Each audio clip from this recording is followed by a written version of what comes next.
dunianya gemerlap. Bukankah ini perubahan juga yang ya?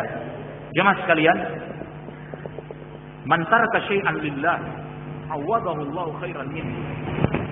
Siapa yang meninggalkan sesuatu karena Allah, Allah mengganti dengan sesuatu yang lebih baik. Lupa saya sebutkan tadi, sesuatu yang lebih baik ini bukan hanya di dunia, tapi ya. Kembali ke hadis Nabi sallallahu alaihi wasallam kepada Ibnu Abbas, ittaqullah,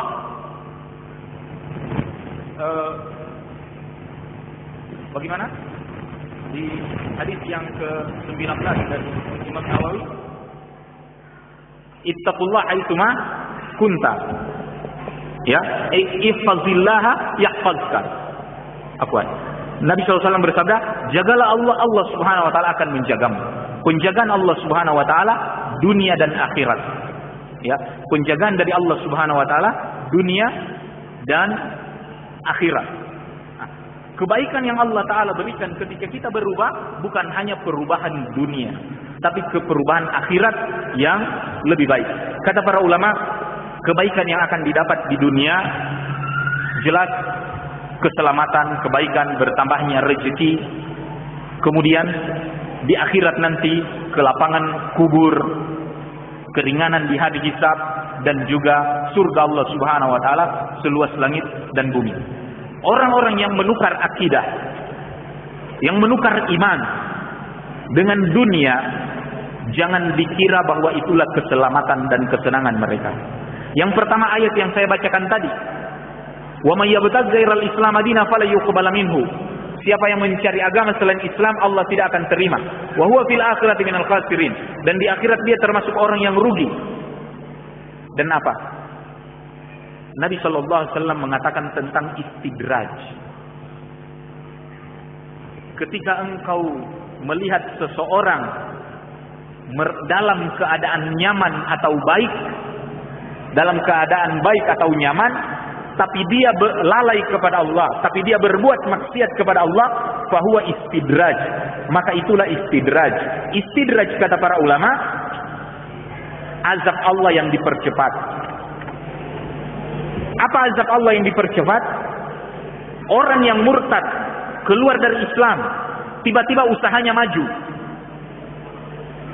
karirnya melejit naik. Itu istidraj. Apa istidraj? Dia yakin dengan murtadnya. Dia bilang, kalau saya hidup di Islam tulus miskin, melarat, coba ini, saya berubah jadi kaya terus. Akhirnya dia yakin dengan kesenangannya, dia lupa bertobat, dan itulah awal dari azabnya. Karena dia tidak diberikan pertobatan sebelum kematian, di mana at-taibu minaz dzambi kama la dzamba lahu.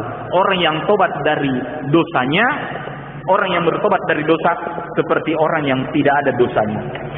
Kemudian yang kedua, walaupun dia berada dalam kekayaan, di atas pangkat, karir yang melejit naik, siapa yang bisa menjamin bahwa dia tidak galau dan gelisah? Padahal Allah Ta'ala katakan dalam Al-Quran, وَمَنْ أَعْرَضَ عَنْ ذِكْرِي فَإِنَّ لَهُ مَعِيشَةً ضَنْكًا. Siapa yang menjauh dari zikri, peringatanku, فَإِنَّ لَهُ مَعِيشَةً ضَنْكًا. Sesungguhnya baginya penghidupan yang sempit. وَنَحْشُرُهُ يَوْمَ الْقِيَامَةِ أَعْمَى. Dan dia dibangkitkan di hari kiamat dalam keadaan buta, dalam keadaan a'ma. Maka jemaah sekalian, jangan dikira dia nyaman. Sebenarnya dia hidup dalam kekalutan. Dan ini saya temui, jemaah sekalian, ada seorang berkewarganegaraan Maroko, seorang wanita berkewarganegaraan. Kebetulan kita masih di Jakarta. Jemaah sekalian, wanita ini orang Maroko dan dia sudah menikah.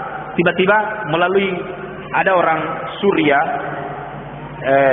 dosen saya, dan artinya saking dekatnya saya dengan dosen ini, maka dia sering mengajar. Nah, wanita Maroko ini minta diruqyah. minta dibacakan Quran. Ketika datang di rumahnya megah, kaya raya. Ternyata setelah didapatkan kisahnya apa? Hidupnya bergelimang harta, tapi ternyata suaminya ini wallahu alam, suaminya bergerak di usaha film atau production house atau begitu, ala kulli hal. Tapi dia seorang majusi. Artinya dia seorang majusi, seorang Sikh. Ya.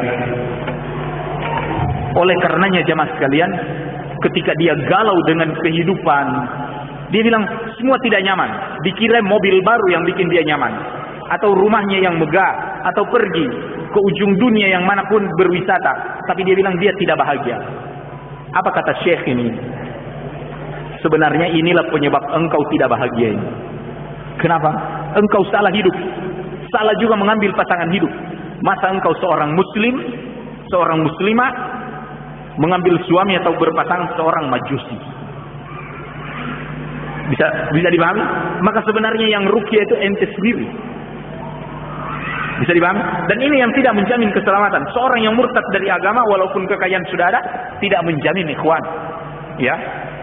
Dan karena Al-Qur'an mengatakan, "Wa man a'rada an dzikri fa inna lahu ma'isyatan danka wa nahsyuruhu yaumal qiyamati a'ma." Siapa yang menjauh dari jalanku, maka baginya penghidupan yang sempit, dan kami akan bangkitkan dia dalam keadaan yang buta. Ya, wallahu taala alam.